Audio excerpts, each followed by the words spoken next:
nǹkan ẹyọ kan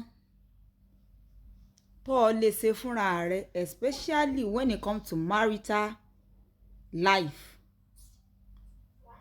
òun náà ni kó o fi ọkọ tó ní ìbẹ̀rù Ọlọ́run, ọkọ tó jẹ́ aláàánú, ọkọ tó jẹ́ wípé o lè understand ṣùgbọ́n nígbà tí n bá yànnàná àwọn story méjèèjì tí mo fẹ́ sọ fún ọ a true life story yóò wá yí ọ. Ṣé ẹ rí bọ̀dá apá bí ọ̀dà ń ṣàlàyé wípé ìyá àwọn Ìdúmọ̀tà ni ti ń tajà tán bá ti wá jí ibi tán ń gbé jìnnà síbẹ̀ kan tó dé ibi tán ti ń tajà kan tó ṣe gbogbo ọjọ́ ó ti lọ stress yẹn gan tún pọ̀. Èyí tẹ́ ẹ bá gbénú Èkó tẹ́ ẹ bá ń lo pé ibi kéèyàn máa tajà níbi tó jìnnà síra yóò yé yín súnkẹrẹ fàkẹrẹ ọkọ̀ kan gan kán gbà míì. Wọ́n ní ìyá àwọn wá jókòó ńjọ́ kan wípé kí ni mo lè ṣe tí ì fi dín stress yìí kù tí sì fi meet up pẹ̀lú target mi pẹ̀lú àwọn client mi pẹ̀lú àwọn customer. Àwọn wá wò pé nǹkan ẹyọ kan tán lè ṣe náà ni pé kán relocate kán move síbi tó close síbi tó ti ń tajà kí stress yẹn ó dínkù wọ́n ó sì tètè tún mọ́ débẹ̀ wọ́n ó lè gain a lot of customer nípasẹ̀ bẹ́ẹ̀. Àwọn wá bá olólùfẹ́ wọn sọ ìyẹn ọkọ tán bímọ méjì làǹtìlanti fún ọkọ wọn ní òun ò lè tẹ̀lé wọn lọ òun ò lè fi ibi tóun wà sílẹ̀. Mind you ìyá yẹn náà ń sanwó ilé o náà ń gbọ́ gbogbo responsibility inú ilé o kì í ṣe pọ́kàn ń ṣe nǹkan kan o kò tẹ̀lé wọn lọ.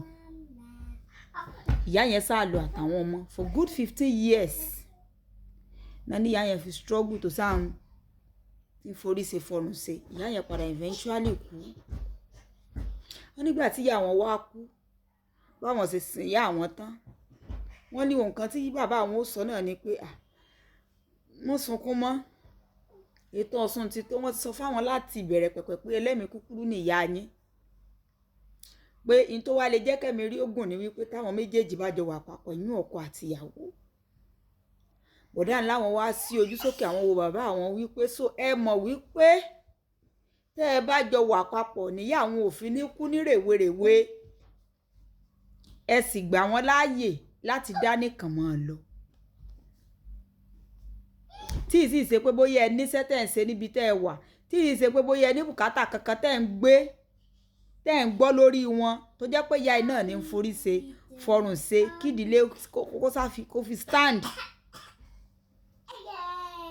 Ẹ wo orú bàbá àwọn ọkùnrin bẹ́ẹ̀ pẹ́ wọ́n pọ̀ níta o they did not contribute anything to the family ṣùgbọ́n àwọn ni yóò jẹ́ chairman aláṣẹ ṣe ẹran tí wọ́n bá jẹ́ wípé wọ́n ẹ̀ contribute nǹkan kan apá àwọn bí ṣe máa ń róga rèé àwọn náà máa ń gbé African man wọ̀ I cannot take this I cannot do that obìnrin yóò máa pàṣẹ fún mi àwọn ọkùnrin tó jẹ́ pé wọn ò fi ayé wọn ṣe nǹkan kan tó jẹ́ pé tí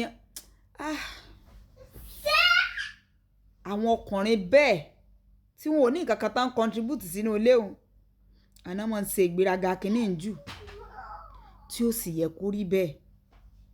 Ẹ wo bí wúmà yẹn ṣe kú bẹ́ẹ̀ ó ṣeéṣe tó jẹ́ pé tó má jọ wà papọ̀ náà tóòtọ́ ẹ̀mí wúmà yẹn kò ní jágùn báwọn èyí ò lápá abẹ. Ṣé wá wo àwọn tí mo fi síbí àwọn náà fẹ́ra wọn bí ìgbà tó bá jẹ́ wípé mò ń lọ inú márèèjì inú wọn ń dùn sí rere wẹ̀rẹ̀ bí èmi àti ń ní o.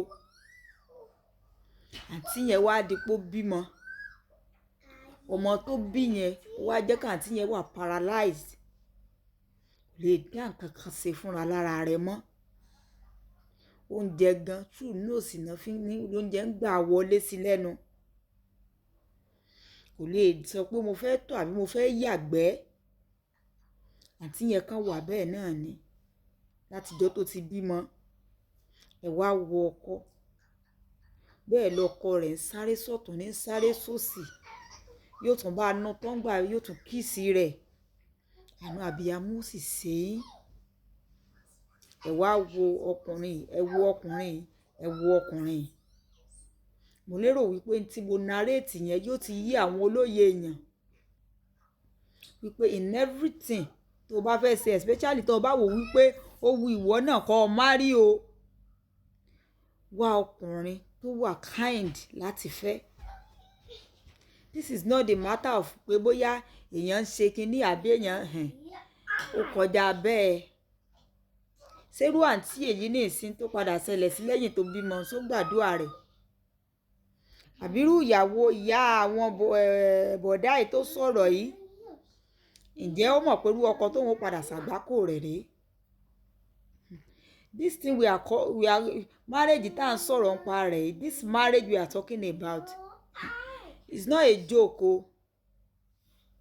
Kò yé báyìí ní ìsìn. And for you that you have this kind of mentality wípé I just want to have a children, I just want to have a child, I just want to have children, I don't want to settle down with any man.